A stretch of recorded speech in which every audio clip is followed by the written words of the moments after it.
exciting day for me. We are planting our first ever tulips. We are going to have a U-cut tulip field for spring 2024. Right now we're just kind of like playing and practicing with the new implement before we actually like put it in the area that we want it to go. Yeah, stay tuned.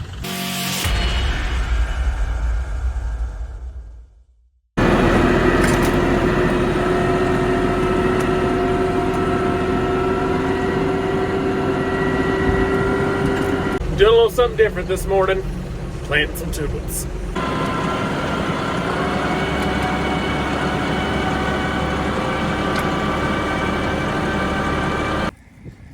How excited are you, Lainey? I am really freaking excited. Just planting tulips today.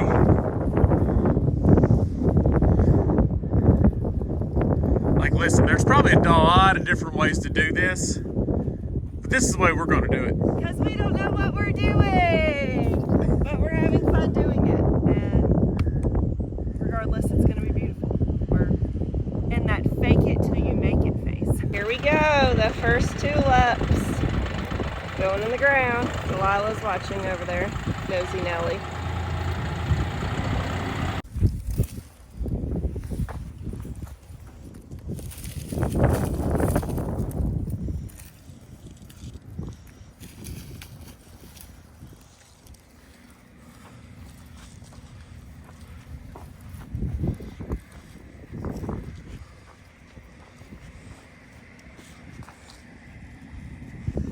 Are you helping with the flags?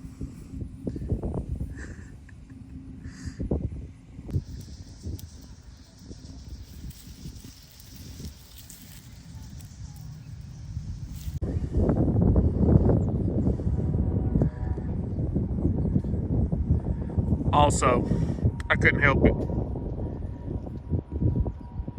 On what we dug the trenches with, I had to put the GPS on it because I wanted nice straight rows.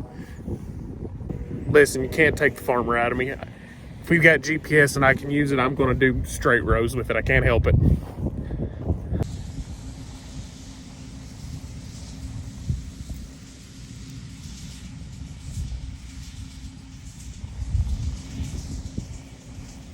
Hi, buddy.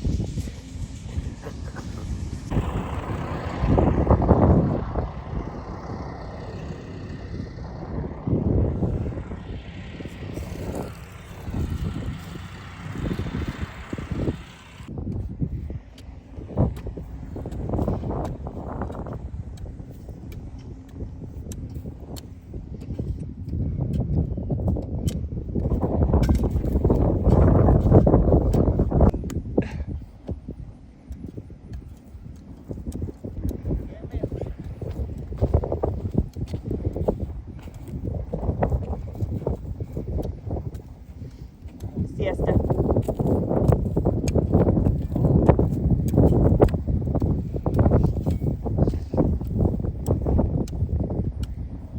Woohoo!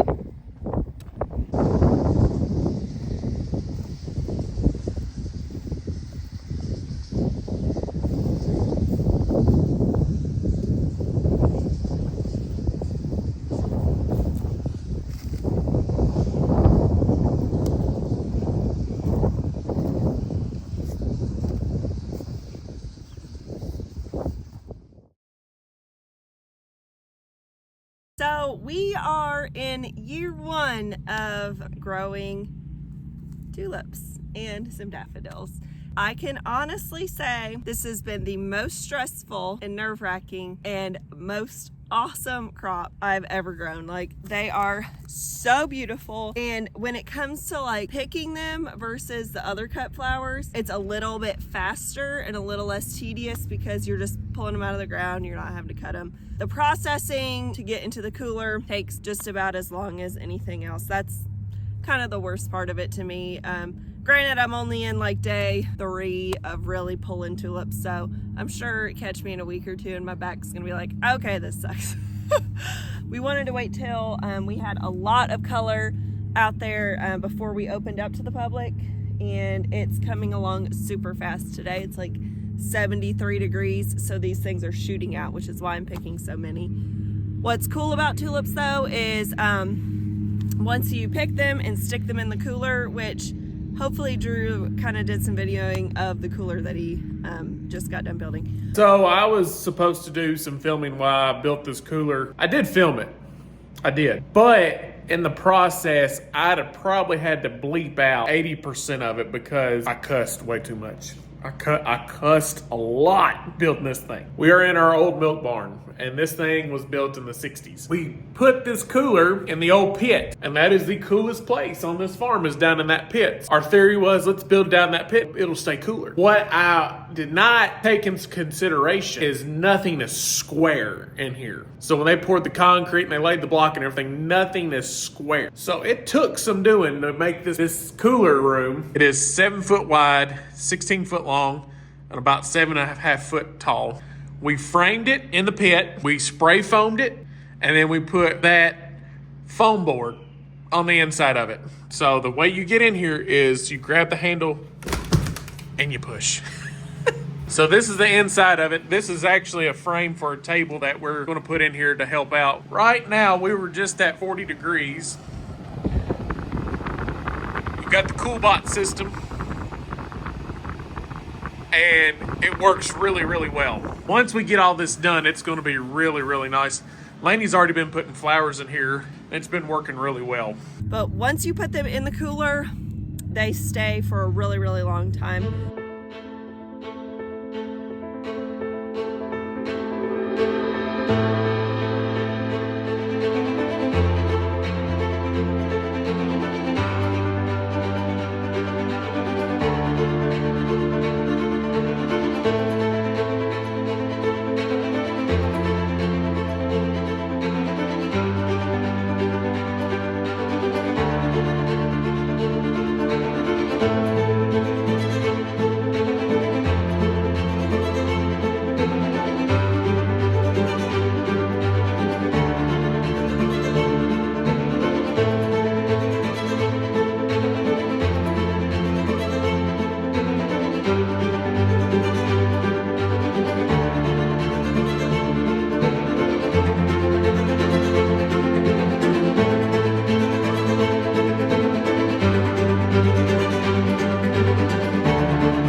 Crops and trying anything new doesn't come without its challenges and failures. I'm just gonna be super transparent about challenges and failures. Challenges are planting them when they really need to be planted, which here in southern Kentucky, we're right on the Kentucky-Tennessee line in central Kentucky, they really need to be planted like December, which means, you know, we're dealing with a lot of mud and like icky weather and stuff. Some of these that were not pre-chilled bulbs, we planted in November because that's when we had Saul and Carlos here, and it was just easier to get help. But that's when we planted about half of these, and then the other half we planted in like mid-December, and those were pre-chilled bulbs. A couple things that we did wrong. The first one is that it was extraordinarily dry when we planted these. Tulips are thirsty. Okay, they thirsty. It was too dry when we planted them, and that caused two issues. One, the bulb was stressed because it needed more moisture. We did water them in after like a week or two when we learned that they needed moisture like that. So they were stressed for a little bit. And then the second thing is the ground was powder when we planted them. So they were 6 inches deep in powder. Well, once it rained and it compacted the soil down, there were only like 2 to 3 inches of soil over top of them. So with that, our stems are quite a bit shorter on a lot of these varieties than we wanted them to be. So learning curve, now we know. We really like cover crops around here. We have cover crop wheat out here, which actually makes it look really nice, and it reduces the amount of mud march on a farm in the southeast. It's mud season around here, okay? So it does reduce on the mud factor a lot, but we didn't take into account getting that wheat killed over top of the tulips in time. We definitely learned we either need to make sure we're killing that wheat earlier because we really didn't expect the tulips to come up as quick as they did. We left on vacation for 5 days. No, 3 days. Yeah, 3 days. And we came back and there were tulips up out of the ground. So we either need to make sure we get that wheat killed sooner, or we need to not plant wheat, not just broadcast wheat and like plant it in between the rows.